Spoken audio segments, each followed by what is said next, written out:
supervisi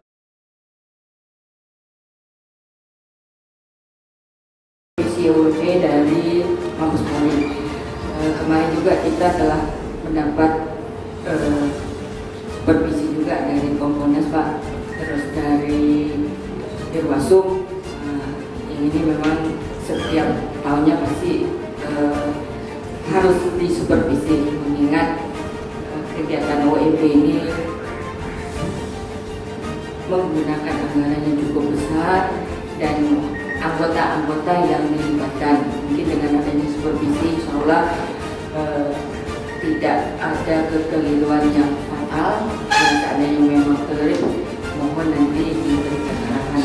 Ini insya Allah dapat tidak ada kecil kemungkinan untuk ada temuan. Dan kami juga mungkin Polrestabes Palembang yang pertama terkait dengan anggaran, kami memberikan anggaran ini melalui transfer, sudah melalui rekening dan tidak manual lagi.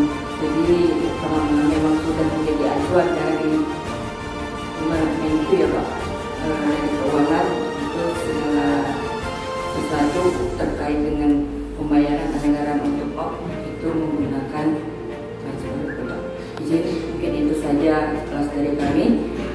Sekali lagi mohon arahan dan bimbingannya. Sekian, terima kasih. Wassalamualaikum warahmatullahi wabarakatuh. Kegiatan ini dalam rangka supervisi merupakan atensi daripada pimpinan di atas untuk melihat sejauh mana kesiapan jajaran dan pelaksanaannya dalam rangka kegiatan operasi masa beragam.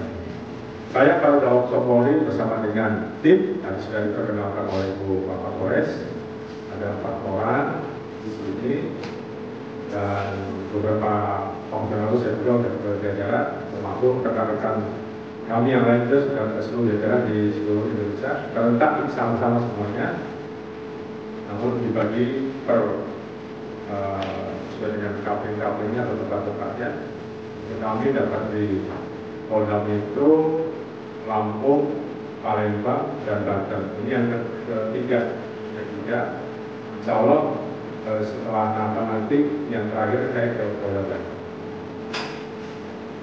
Puji syukur ada tahun sebenarnya pada sore hari ini kita bisa berdiri bersama untuk kita supervisi melihat sejauh mana kesiapan jajaran, khususnya di jajaran Polda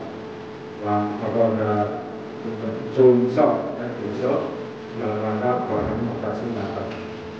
Rekan-rekan, kita juga bersama untuk operasi Natal Berata ini sudah memasuki tahapan yang cukup krusial, yaitu tahapan kampanye yang akan berakhir untuk tahun 2023 akhir Desember, kemudian disambung lagi awal Januari 2024 dan berakhir pada menjelang pertengahan Februari pada masa minggu tenang.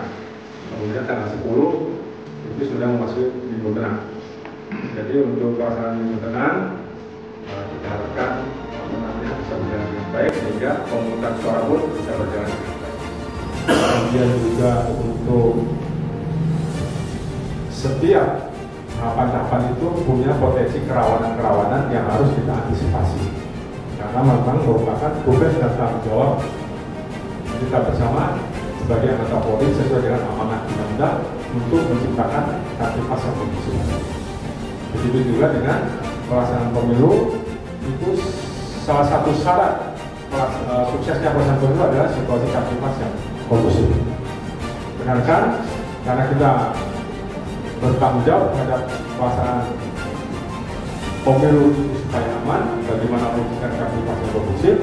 Oleh karena itu kita harus memperdomani setiap petunjuk dan arahan sesuai dengan trade-off yang ada.